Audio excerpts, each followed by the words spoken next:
I go to work, people shoot at me. Ray goes to work, people do the wave. When I met Ray, you know, I have to tell you, and I spent years on the road in stand-up. I never ran into him, so I didn't know who he was. You know, so I slipped him a 10 and I said, I'm gonna need a new robe. Brad Garrett was the first person cast. Right. I remember being in New York when the casting was going on, and I remember Stu Smiley calling me and telling me, you know Brad Garrett, you know the comedian Brad Garrett, and I knew of him from Star Search and everything. He was the champion. He came in, he had a real funny reading, you know, and I pictured Brad, I was like, no way. I remember reading this pilot called Everybody Loves Raymond, and I went, who wrote this? It's a dog and pony show. No, I looked at my pimp at the time, and I said, pull over.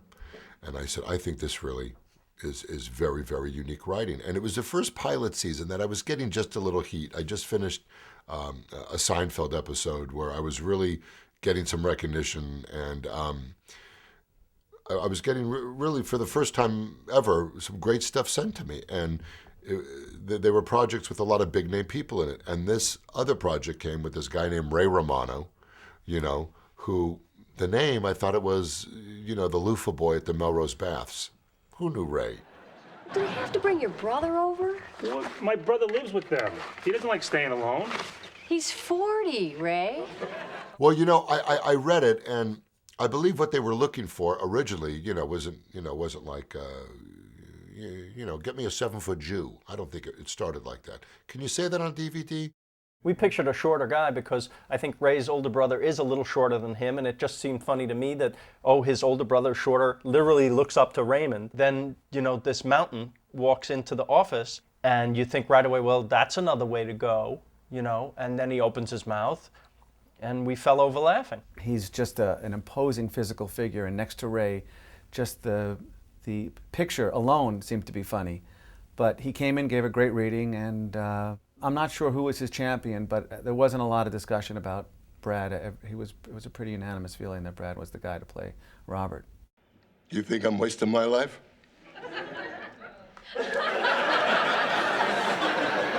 Well, it's different with you, dear. Casting Doris was probably one of the more difficult parts of the pilot. Hi, Mom. Hi. I saw your car pull up before. You didn't call. No. Well, actually, before I started the show, I was directing a play that had 23 people in it, music, way in over my head. Doris was on my original list, and you want that person who knows exactly who Marie Barone is. And a very small handful of people walked in the door armed with that knowledge. Over 100 women had auditioned for this part prior to me. What took them so long, I don't know. I went out to the waiting room and I called her name. And as I brought her in the room, she stopped me. She grabbed my wrist at the door and she whispered to me, she said, I'm telling you, if I don't get this role, I'm tearing up my SAG card.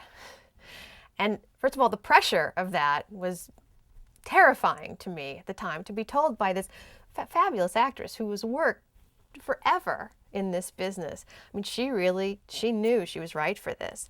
When I approach this part, I approach it from a completely dramatic level. I don't think of it as funny. I do my character as I see her.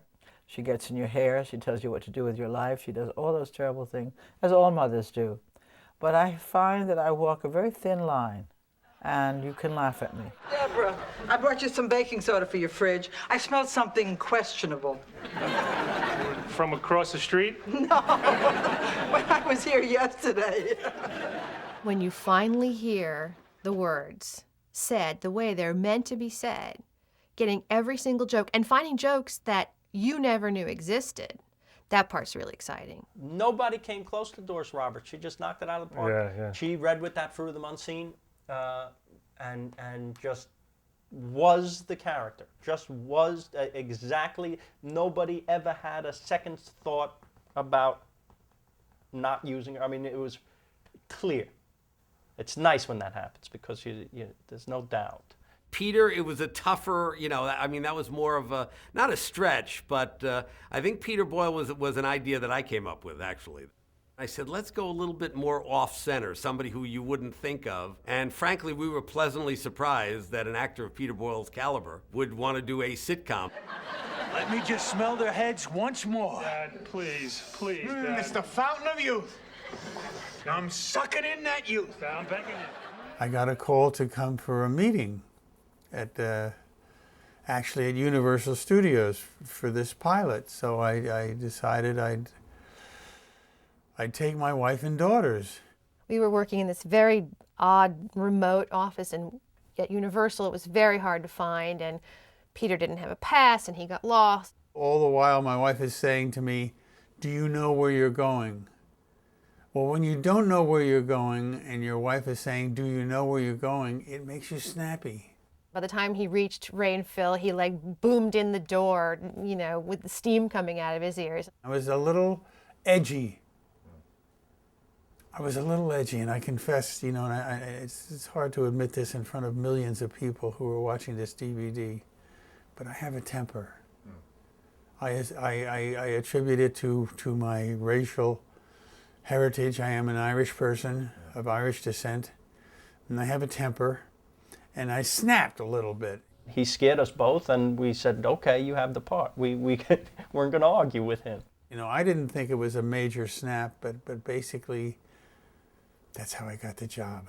All right, I'm going to ask you quickly and quietly move to your nearest exit. It's the fourth quarter. Dad, please, buckle up and go.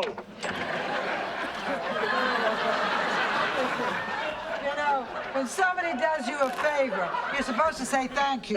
Thank you, Mom and Dad. You're wonderful grandparents. You're not evil at all. Ray was a stand-up comedian. It was real important that we have an actress with him, somebody who had a great deal of acting experience that would make Ray better, that he had somebody to bounce off of. It's not just the wife. You don't want to just have the wife, the kind of, oh, hi, dear, let me get your dinner. We want her to be a three-dimensional character. We want her to have a personality. We want her to, be this character who's my wife and Ray's wife, who gives us trouble sometimes and we have to answer to. Maybe you need a break. I'll tell you, why don't you go out with Linda tomorrow night? You want to leave the kids with your parents? No, I'll do the kids. It was pilot season, and I hadn't gotten anything. My husband and I had 2 children at the time, and I distinctly remember sitting out on our back steps clipping coupons to save, 99 cents on 2 packs of ballpark franks. Her agency had called, and I returned the call, and the agent said, "What about Patricia Heaton?" And in my head I thought, fantastic, that V8 moment. Why didn't I think of that? I got this call to go in and read for Everybody Loves Raymond, and had never heard of Ray, never heard of Phil Rosenthal. I'm just feeling hassled and pressured because I got the kids at home and the sitter wants to leave, and I walk into the waiting room and there's 12 women in front of me. And I just thought, ugh. I think we saw 200 women for this role. I was flying back and forth, New York, here, having casting sessions, and this is actually the hardest role in the world to cast. And it was about a week before we were supposed to start filming. Yes. I said to all these lovely women, I said, do you mind if I go in first? I'll be really fast, but I have the sitter, I gotta go. And they were all so lovely, and they said, yeah, sure, of course, go in. Patty walked in the door already a wife and mom. She was very much at ease. I didn't feel like there was an actress there eager for her next job. She was really sort of like, listen, I gotta go get my kids. And there was something about that really matched Deborah. I went into the room and sat down, and there were all these people in the room who I'd never seen before, and they were so gracious and so lovely.